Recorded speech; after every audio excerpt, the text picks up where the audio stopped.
Yeah, the rankings and stuff changes quickly, but we were real happy with that RPI. The loss to South Carolina probably changed it significantly. We would have probably been about 5 or 7 if we'd gotten a result. But 15, we're sitting good right now. We got a good remaining schedule, so I think our destiny's in our hands, both in the conference and in terms of the NCAA tournament. You're in a good spot. Sunday's game was it was a pretty disappointing way to open up the conference play. It was, as always, it's a challenging road trip, but I felt we were in a good place when we arrived in South Carolina, and just not sure where we were energy-wise to start the game. And I don't think it's an arrogance. It's there's a little bit of a casualness to the team at times that it's not a confidence, it's a casualness. And we started the game well, but it was a pretty interesting it was on the right flank, and both our players thought the ball was clearly out of bounds and kind of stopped, and their player kind of skipped by both and served the ball in, and they scored against us 3 minutes in. And you couldn't tell from the tape or anything, but it was a weird play to see guys kind of switch off, and in their mind it was pretty clearly out. But so we went down 2.5 minutes in, not how you want to open up a game against a good team. And they just kind of sat back and looked to counter. We tied it up in the 85th minute and felt good. I thought we carried the game. It was we played quite well.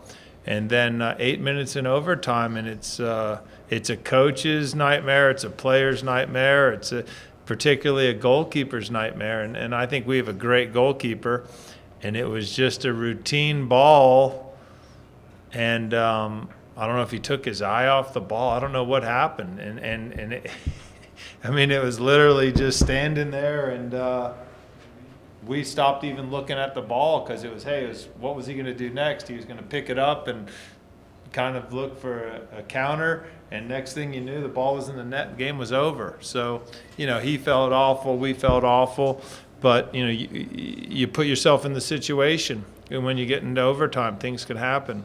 So, our challenge now is, hey, can you learn from it? Can you be motivated? Can you constantly be aware and be focused for 90 minutes? And that's what the game takes, and that's something our team still needs to improve upon. And that's our challenge. Can we be focused for 90 minutes? Can we come out with a different intensity, enthusiasm? Can we get on the scoreboard first and get teams chasing us? And if we can do those things, we're going to be a very, very good team. If it continues like it has, it can go either way. And up until Sunday, we've been fortunate. So, we'll see. I think that's a challenge to our players. They're up for it. It's a great group. And we're excited to play tomorrow night against a good team, University of San Francisco. Will your lineup or your approach change tomorrow? It's not a conference game. Yeah, we're going to give a couple guys some starts tomorrow, but that's not – I mean, they're right in the mix. They're guys that deserve an opportunity, and they're going to get that tomorrow. And it's a good lineup that we're putting out there.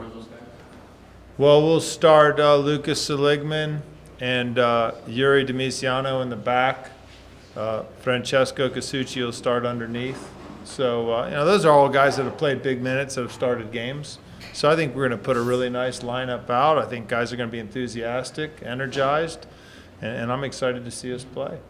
What did you feel about what did you do to spark the flame and get them out of the casualness you were talking about?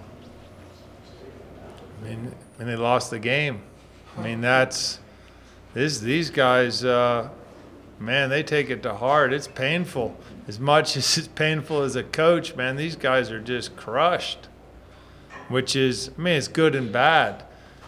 You got to quickly get over it. But yeah, they put their heart and soul into it. It's like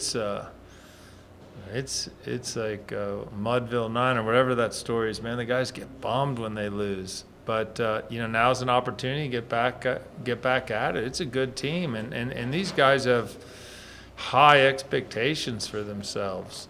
And there's a lot of competition within the team. So there's tons of challenges as a coach which people don't see. When you have to manage a roster of such talented players, it's tough because you feel for these guys.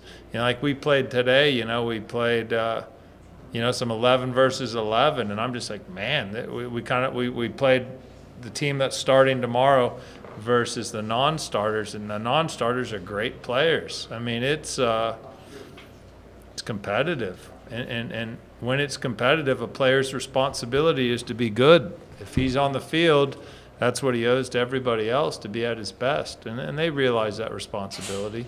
So, you know, I'm excited. I'm excited for the game. I'm excited to see how the season plays out. And it's really about our guys, how they prepare, and are they great teammates, and can they be focused. And I have every reason to believe that they will be.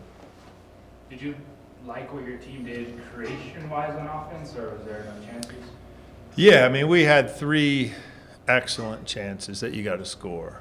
But I think what you do is when you play a team like South Carolina that's already a defensive kind of counterattacking team, and you let them score the first goal, they can kind of defend even deeper and look to counter even more. So we really played into their hands. Whereas if you score first, they got to come out, they got to get stretched, and you can kind of pick them apart a little bit. But, you know, outside those first 3 minutes and then the mistake that lost the game, I thought we played extremely well. It was, yeah, it was good.